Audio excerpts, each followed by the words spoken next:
Mon père qui croit que la Terre est plate, m'a giflé parce que je n'étais pas d'accord avec son opinion, alors j'ai ruiné sa relation. Mon père croit aux théories du complot et croit vraiment que la Terre est plate. Il croit aussi qu'Obama est un lézard, que des extraterrestres sont parmi nous, que le soleil n'est pas réel, et d'autres choses folles qui me donnent envie de lever les yeux au ciel. Il affirme que le virus lui a ouvert les yeux sur les mensonges qui l'entouraient.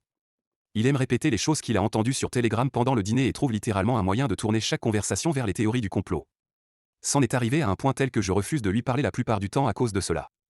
La semaine dernière, j'ai essayé de lui parler d'un nouveau business en ligne que j'ai lancé et qui marche plutôt bien, et il m'a rembarré en me disant qu'il s'en fichait. Quel genre de commerce auras-tu dans 5 ans quand les mondialistes prendront le pouvoir et nous enverront tous dans des camps de travail?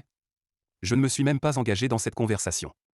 Ce genre de choses se produit depuis environ 2 ans. À l'origine, j'avais prévu de déménager très bientôt, car j'allais avoir 18 ans dans quelques mois, mais ce qui s'est passé il y a quelques semaines m'a poussé à quitter la maison au plus vite.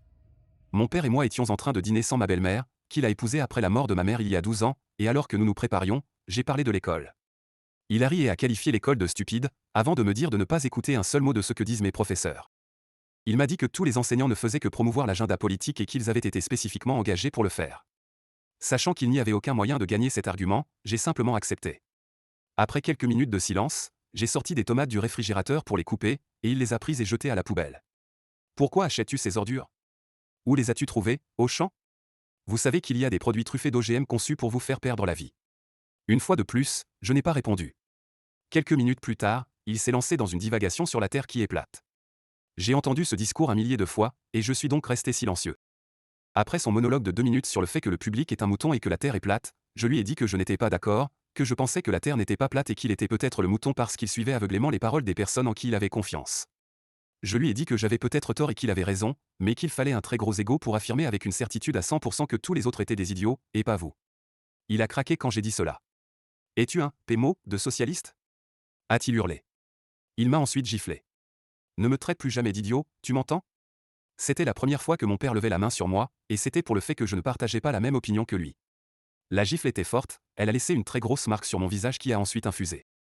Après cela, je suis monté à l'étage et j'ai appelé ma belle-mère pendant que mon père continuait à marmonner avec colère pour lui-même. Ma belle-mère connaît sa folie politique, mais elle a fait de son mieux pour ne pas se disputer avec lui. Elle et moi avons également une excellente relation. Lorsque je lui ai raconté ce qui s'était passé, et que je lui ai montré la marque sur mon visage, elle a été consternée. Elle m'a dit qu'elle allait rentrer à la maison dès que possible, mais je lui ai répondu que ce n'était pas la peine, que je partais tout de suite. J'ai fait mes valises et je suis parti en disant à mon père que j'allais rester avec ma meilleure amie pendant un certain temps. Mon père a crié pendant que je partais. Le lendemain, il m'a appelé avec une colère folle, me reprochant d'avoir ruiné sa relation et me disant que sa femme l'avait quitté. Il m'a dit que c'était de ma faute et que si j'avais gardé ma stupide bouche fermée, rien de tout cela ne serait arrivé. Il m'a menacé, me disant que je ferais mieux d'appeler sa femme maintenant et de lui dire que j'ai inventé tout cela ou bien. Je ne sais pas trop ce que cela signifie, mais cela fait presque 2 semaines que je n'ai rien dit. Ma belle-mère m'a contacté pour me dire qu'elle avait rompu avec lui et me demander de la voir pour parler dans quelques jours.